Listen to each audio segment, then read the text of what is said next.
Hey guys, welcome to my channel. As you can see, I'm barefaced right now, and I just thought that I would sit down and talk to you guys because I haven't really talked. Like, a bunch of people have subscribed or commented about just like my more faith-based videos, and I just wanted to sit down, give a little life update. There's a lot to talk about.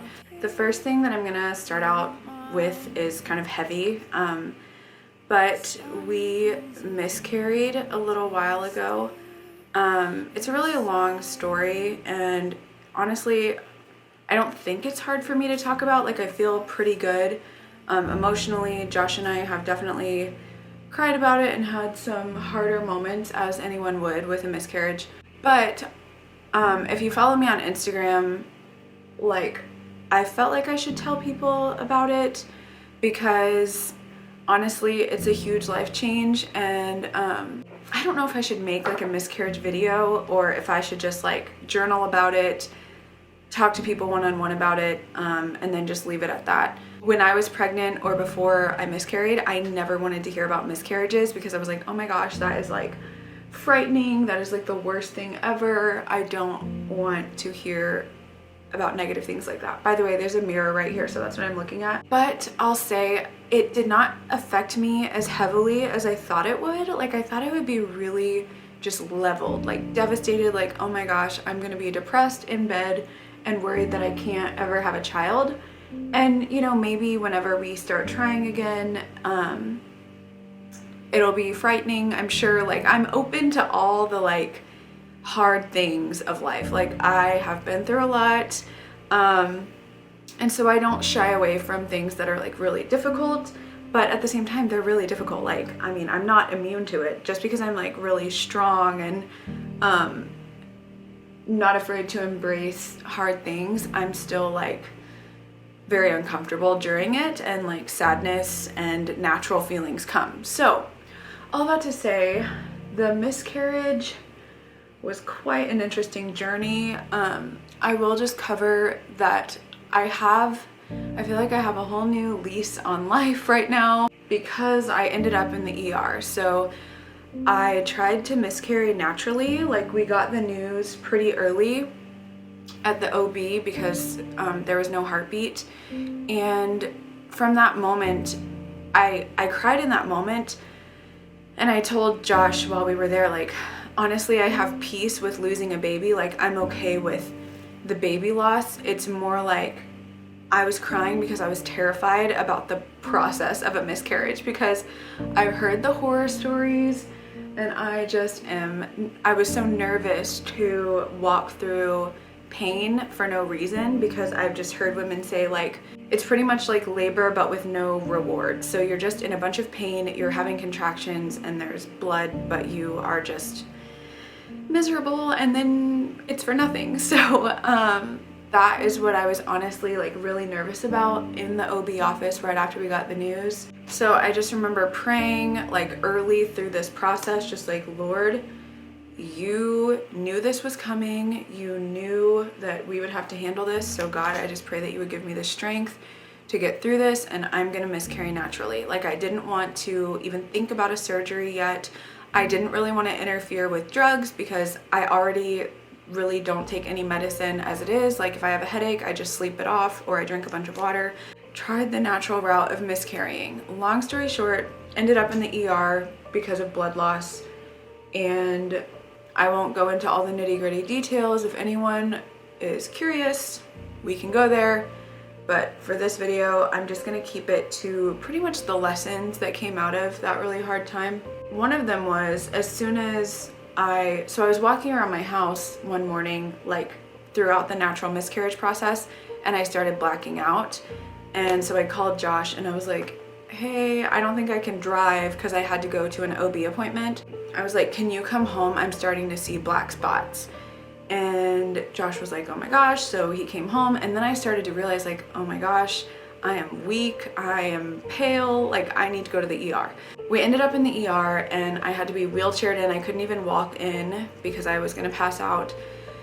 And the nurse is asking us all these questions, you know, like, have you had COVID? And she's just asking a bunch of detailed questions. What's your birthday? Blah, blah, blah. And I am just weak. I'm like hanging in that wheelchair. Like, I need something to change. I need help. Like, we need to change the situation, whatever that is. I can't keep doing this in my own strength with my body.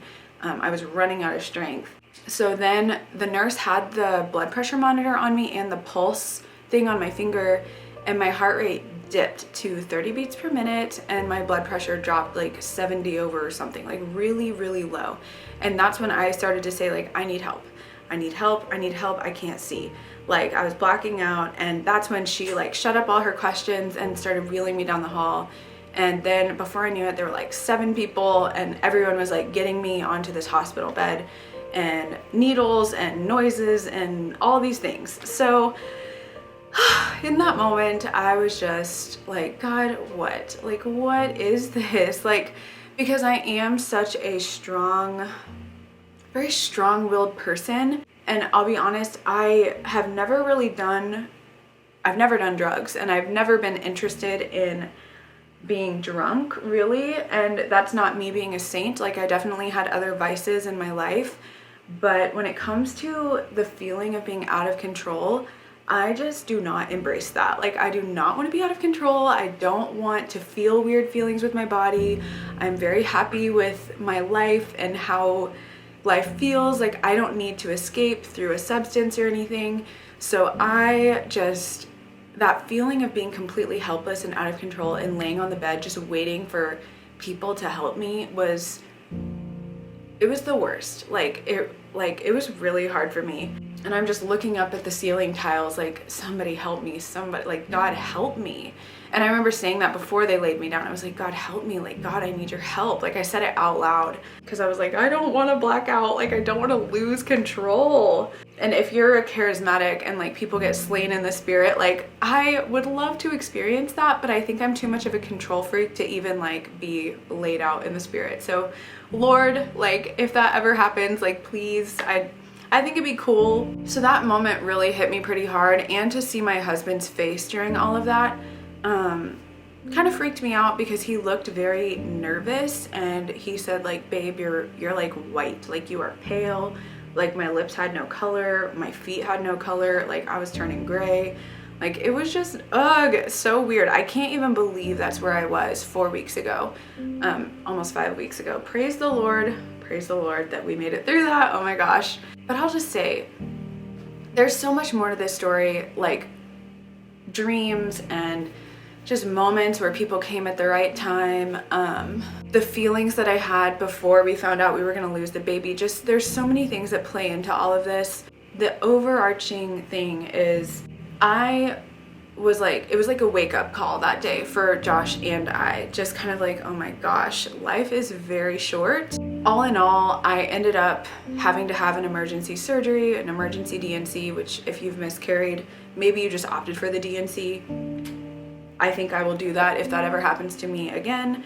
I will just go for the surgery. I'm not going to try to naturally miscarry because that was honestly very traumatic, mostly the ER part. Like, I can't even begin to tell you how much peace I have with losing the baby. Like, I know that baby is with the Lord, or I don't feel like something's missing, honestly, but it was more the trauma of the ER and like my heart rate dropping very low and feeling extremely weak. And it didn't just happen one time, it happened 4 different times.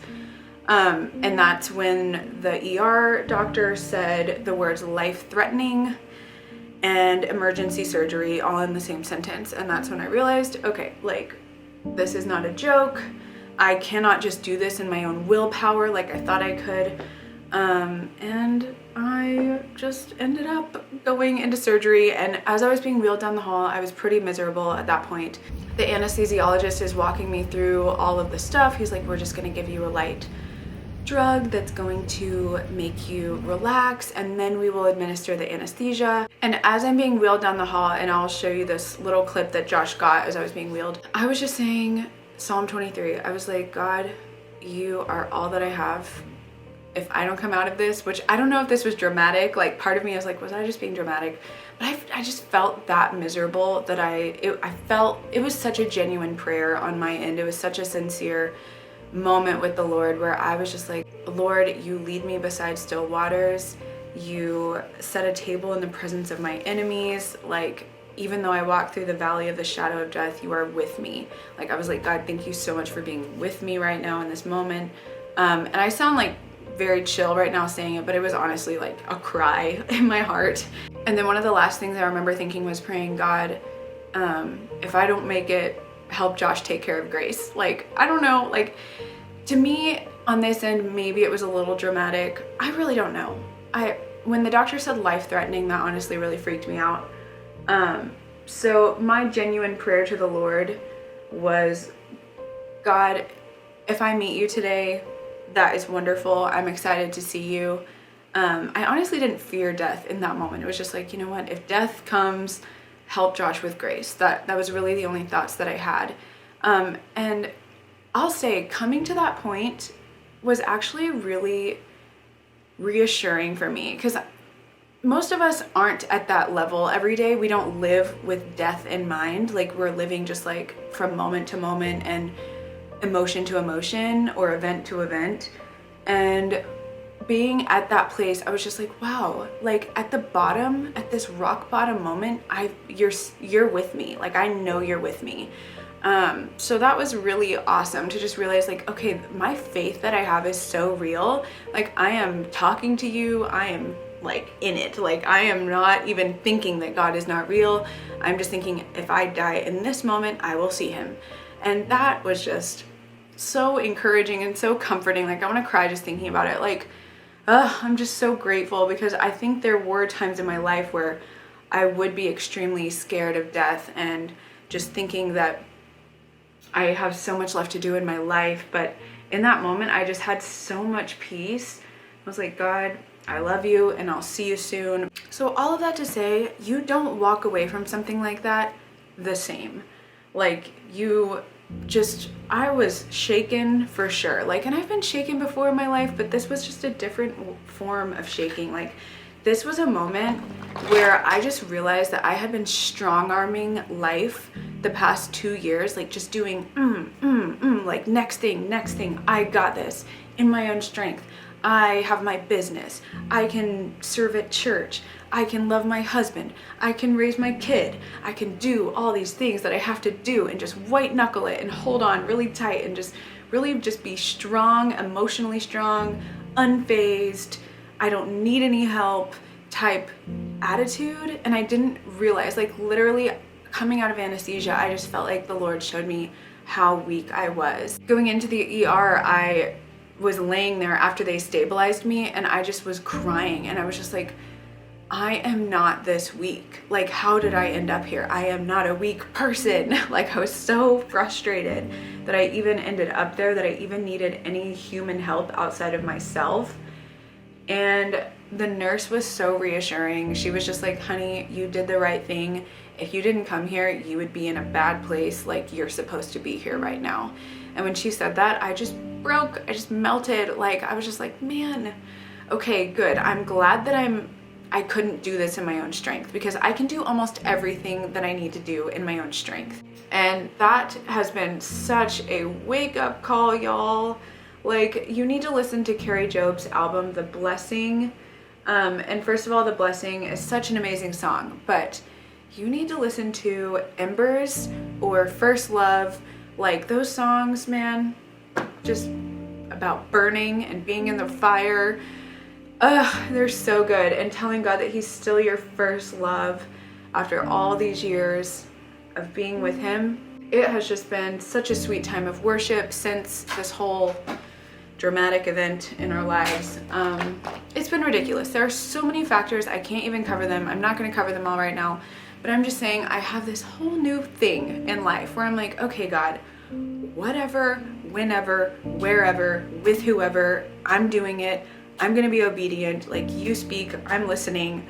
I am not going to mess around. Like, I'm not just going to sit around and waste time right now. I can't believe I did do that for so long. and he has been so sweet. Like after the surgery, and I was having like a pounding major headache because apparently when you're pregnant and then you're suddenly not pregnant, you have a hormone crash and then you get a really bad headache. And that's what happened to me. I had a bad headache for like 4 to 5 days, like unbearable, to the point to where I had to be on a higher powered ibuprofen, which was hard for me to take, but I realized, you know what? I'm not gonna mess around with this pain because it is unlike any headache I've ever had. I am in a place right now, and I'm just sharing that with you guys and documenting it for myself because I don't even know what the heck is going on. And Josh is there too. Like we both have just agreed like life is way too short. I like literally waking up from anesthesia, I was like, oh my gosh, like here I am. Like I made it to the other side.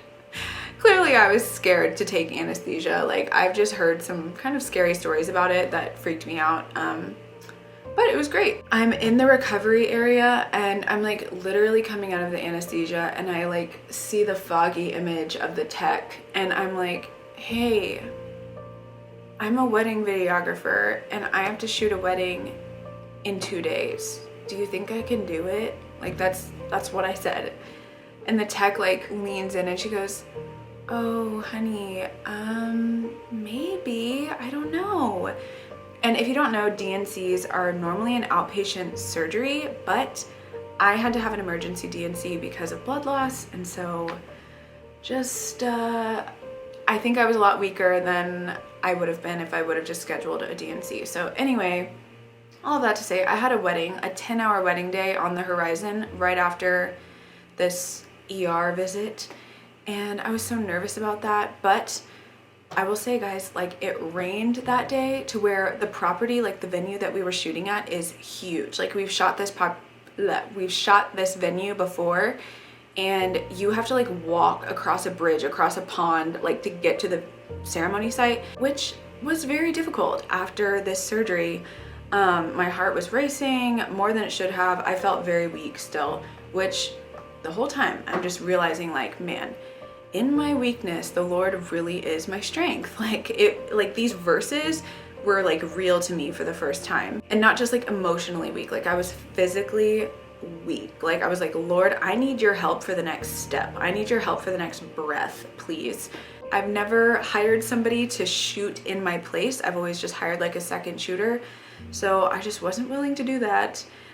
Probably just me still being stubborn. I don't know. By the way, I want to like disclaim this. My intention with sharing hard things in my personal life, like with people one-on-one and through YouTube or through Instagram, my intention with sharing these harder things from life is never for attention. It is never for, I feel so bad for you. Like I need you to pray for me. Like while prayers are nice and stuff, it's never for that. It's honestly because I was a very like why kid growing up. Like I asked why all the time, like why do these things happen and why do those things happen and what's happening behind the scenes for these people, like why do they do these things? And so because of that, my inquisitive mind just always wants to know the full story, like the full truth of things.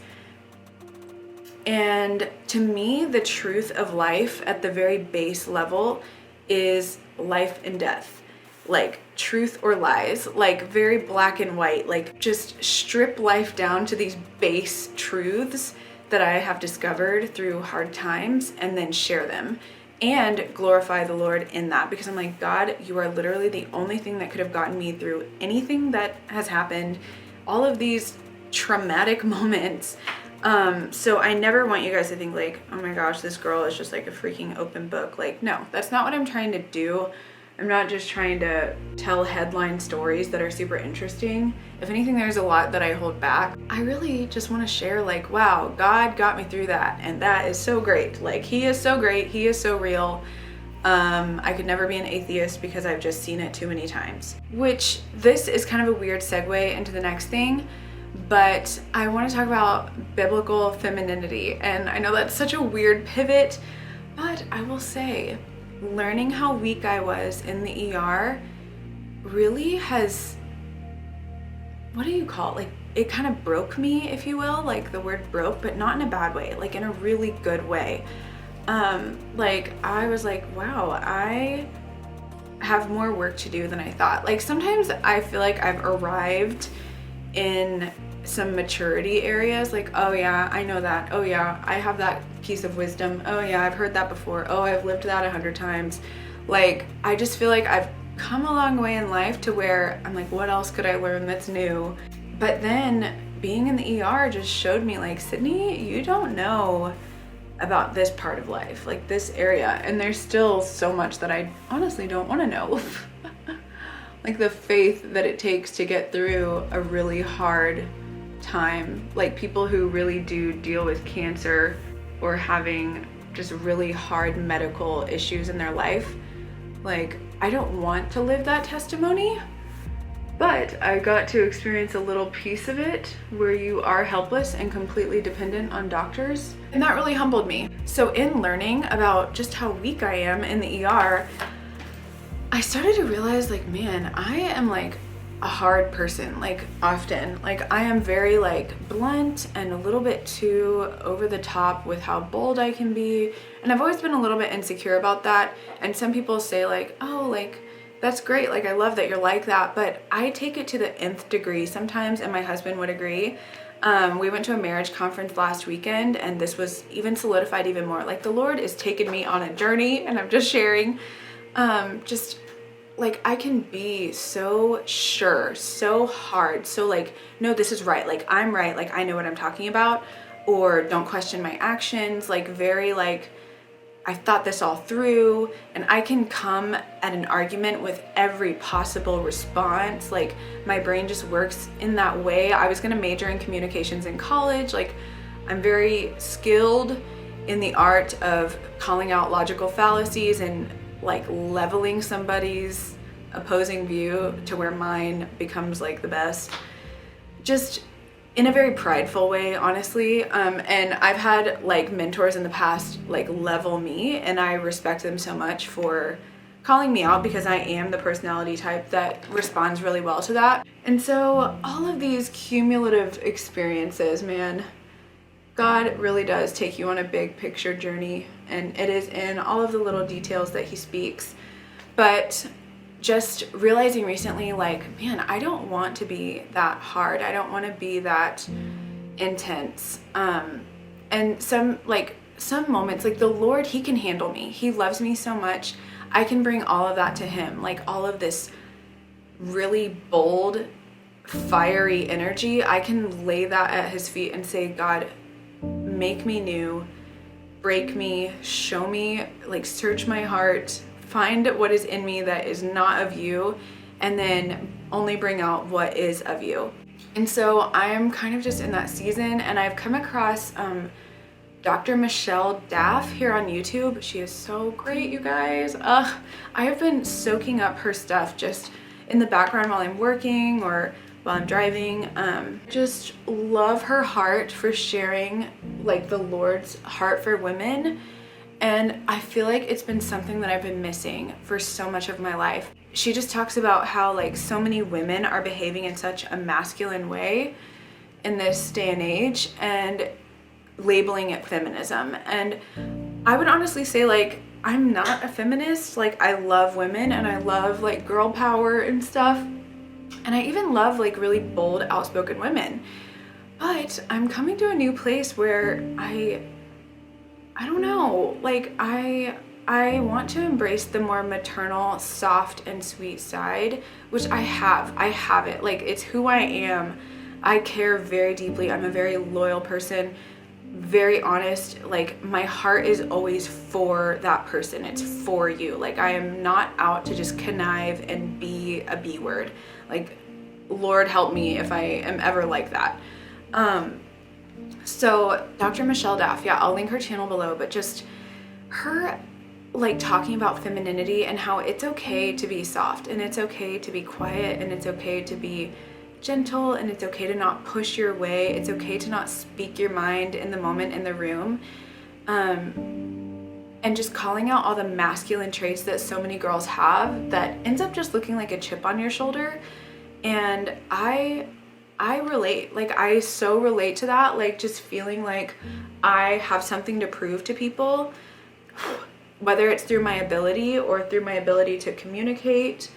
I just have always had this like issue where I feel like I need to prove who I am. And maybe that's because I have worked with a lot of men in the past, like, or I've had to do jobs that require like heavy lifting and ladders and no help.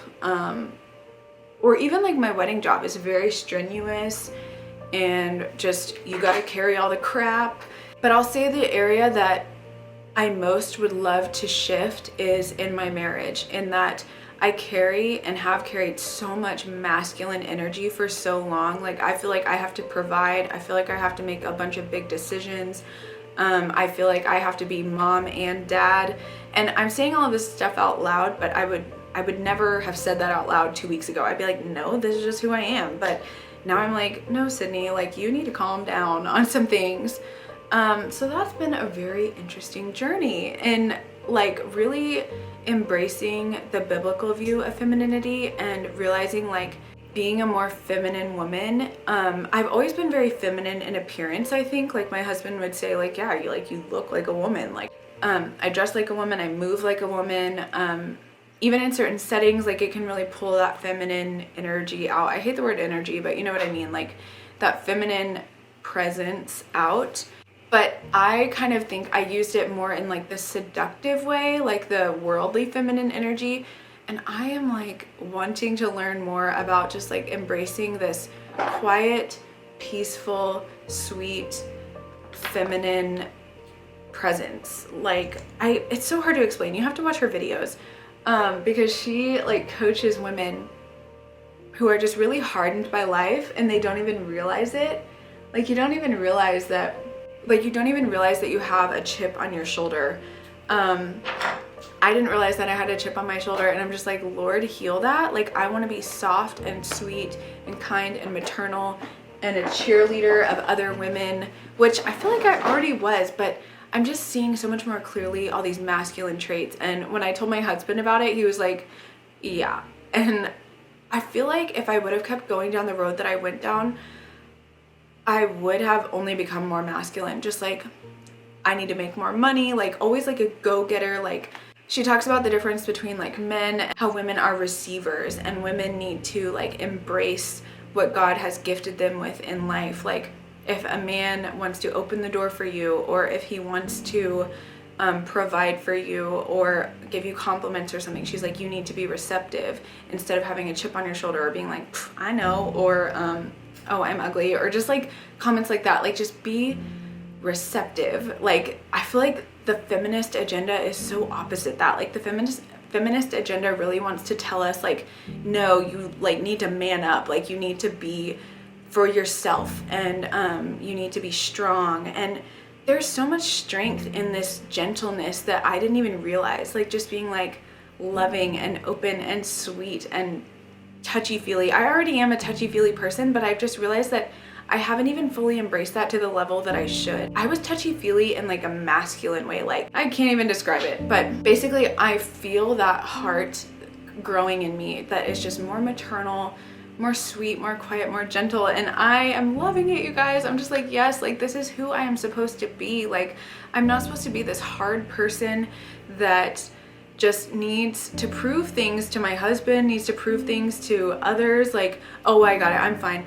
And I will say, let me just tell you this one weird side story. Literally the day that I started embracing this idea, literally the morning that I was like, God, yes, like I want to be the feminine side of God's heart. Like, yes, Lord, please. I like did my hair, my makeup. I was like intentional with what I wore, not revealing, just very girly, and just carrying like happiness and joy in my heart that morning. Just like, yeah, like this is who we're supposed to be as women. Like, I love this, God. Like, thank you for this gift I didn't realize that I had. Literally that day, I like was walking out of the store and I had a bunch of stuff, and Dr. Michelle says, like, have you ever wondered why there's just some women in life who just attract help?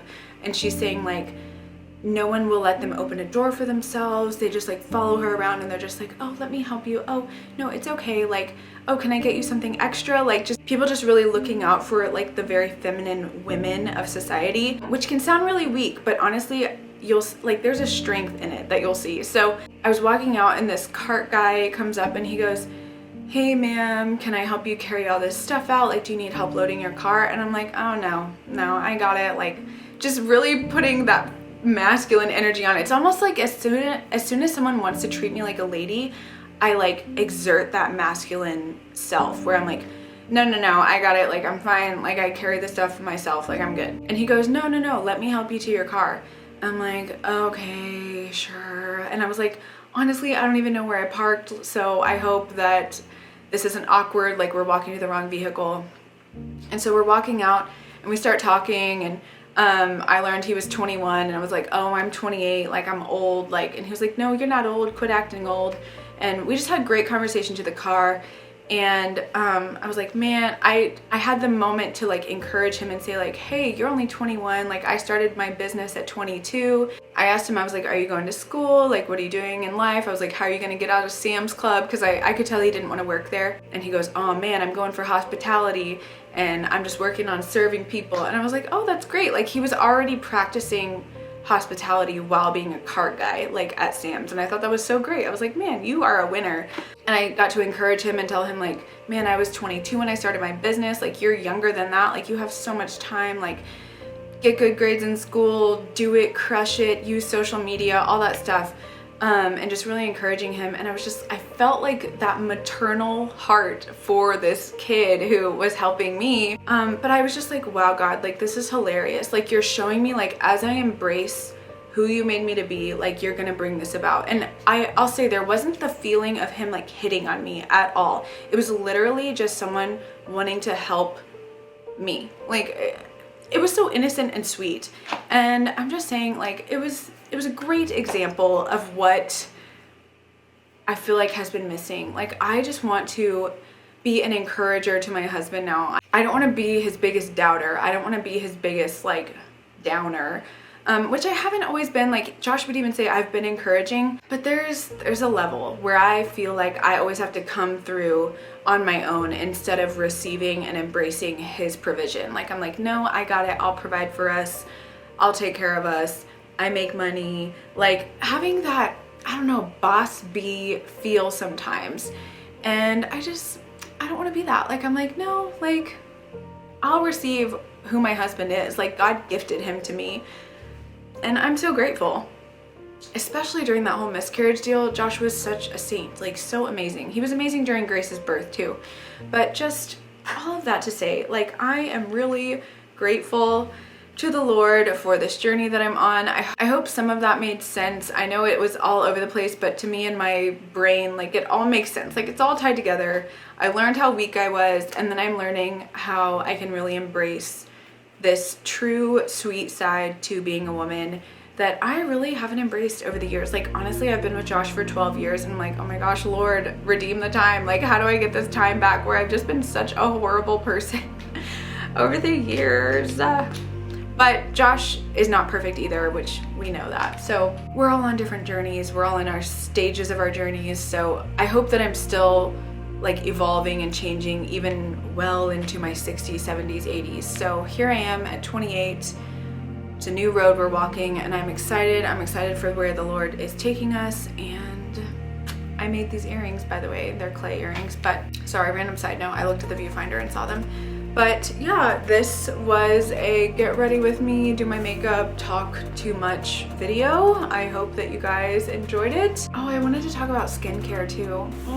If you want to learn about what I've been doing to get like super smooth, silky skin lately, you should follow me on Instagram because I will share over there these products, guys. Like, they're amazing. All right, guys, thank you so much for watching this whole video. If you did, that's insane. Like, it's just too much, I think, but that was a life update. We still are filming weddings. I'm editing weddings all the time, so that's a lot of work, but I really appreciate all the new subscribers, especially if you came from my testimony or the like marriage video. I would love to get Josh on here to talk more about marriage stuff too. What do all the influencers say? If you liked it, give it a thumbs up. comment, subscribe, follow me on Instagram, all those things, whatever, you know. Honestly, whatever you want to do. If you're interested, then stick around. So I appreciate you, and I will see you guys in my next video. Bye!